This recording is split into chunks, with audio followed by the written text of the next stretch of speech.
হজরত নূহ আলাইহিস সালামের সংক্ষিপ্ত জীবনী। হজরত নূহ আলাইহিস সালাম মুসলমানদের ধর্মীয় গ্রন্থ কুরআনের বর্ণনা অনুসারে একজন নবী ছিলেন।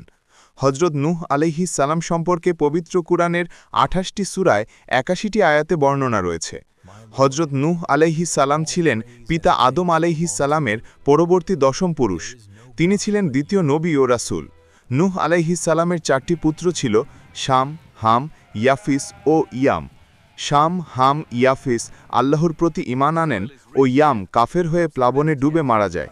নূহ আলাইহিস সালামের দাওয়াতে তার কওমের হাতে গোনা মাত্র কয়েকজন ঈমানদার ব্যক্তি সাড়া দেন এবং তারাই প্লাবনের সময় নৌকায় আশ্রয় পায়। হজরত আদম আলাইহিস সালাম ৯৬০ বছর বেঁচে ছিলেন এবং নূহ আলাইহিস সালাম ৯৫০ বছর হায়াত পেয়েছিলেন। ইহুদি খ্রিস্টানসহ সকল ধর্মমতের লোকেরা নূহ আলাইহিস সালামকে তাদের পিতা হিসাবে মর্যাদা দিয়ে থাকে। খ্রিস্টান ধর্মের ধর্মীয় গ্রন্থ বাইবেলে হজরত নূহ আলাইহিস সালাম সম্পর্কে বিস্তারিত বর্ণনা রয়েছে। হজরত নূহ আলাইহিস সালামের পিতার নাম ছিল লামিক আলাইহিস সালাম।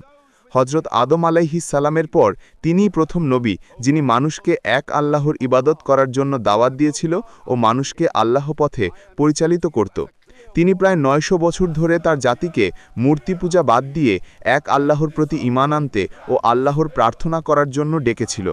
কিন্তু তার কওমের মানুষেরা মূর্তি পূজা বাদ দেয়নি ও তার ডাকে সাড়া দেয়নি। হজরত নূহ আলাইহিস সালাম তার কওমের লোকদেরকে প্রকাশ্যে ও গোপনে বিভিন্ন পন্থায় ও পদ্ধতিতে দাওয়াত দিতে থাকেন, কিন্তু ফলাফল হয় নিতান্ত হতাশাজনক। তার দাওয়াতে তার কওমের লোকজন অতিষ্ঠ হয়ে তারা তাকে দেখলেই পালিয়ে যেত, কখনো কানে আঙুল দিত, কখনো তাদের চেহারা কাপড় দিয়ে ঢেকে ফেলত। তারা তাদের হঠকারিতা ও জিদে অটল থাকল এবং চরম ঔদ্ধত্য প্রদর্শন করত। একসময় তার কওমের সর্দাররা সকল লোকদের ডেকে বলল, আমরা আমাদের পূর্বপুরুষদের পূজিত উপাস্য ও দেবতাকে কখনোই পরিত্যাগ করব না। তারা নূহ আলাইহিস সালামের বিরুদ্ধে ভয়ানক সব চক্রান্ত শুরু করে দেয়। তারা নূহ আলাইহিস সালামকে সরাসরি পাগল বলে আখ্যায়িত করল এবং তাকে হত্যা করার হুমকি দিল। তারা নবীর অবাধ্য হল ও নবীর উপর নির্যাতন শুরু করল। নূহ আলাইহিস সালামের কওমের অবাধ্যতার পর আল্লাহ একটি মহাপ্লাবনের মাধ্যমে তাদের ধ্বংস করার সিদ্ধান্ত নেন। নূহ আলাইহিস সালামকে আল্লাহ একটি বিশাল নৌকা বানাতে বলেন, যেখানে তিনি ও তার অনুসারী এবং প্রত্যেক প্রজাতির একজোড়া করে জীবজন্তু নৌকায় আশ্রয় নিতে বলেন। নূহ আলাইহিস সালাম বললেন, আল্লাহ যখন চাইবেন আযাব কেবল তখনই আসবে। তার স্বজাতির নেতারা নৌকা বানাতে দেখে তাকে ঠাট্টা তামাশা করত। তিনি বলতেন, যখন আল্লাহর প্রতিশ্রুত আযাব আসবে তখন টের পাবে।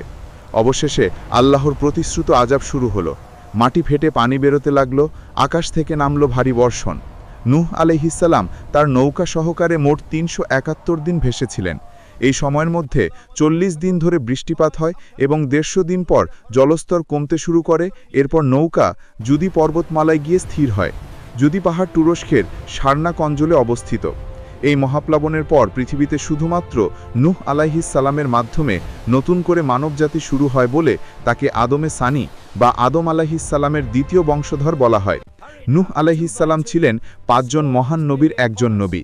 প্লাবনের পর তার সাথে নৌকারোহী মুমিন নরনারীদের মাধ্যমে পৃথিবীতে নতুনভাবে আবাদ শুরু হয় এবং তাদেরকে তিনি সত্যের পথে পরিচালিত করেন। এ কারণে তাকে মানবজাতির দ্বিতীয় পিতা বলা হয়।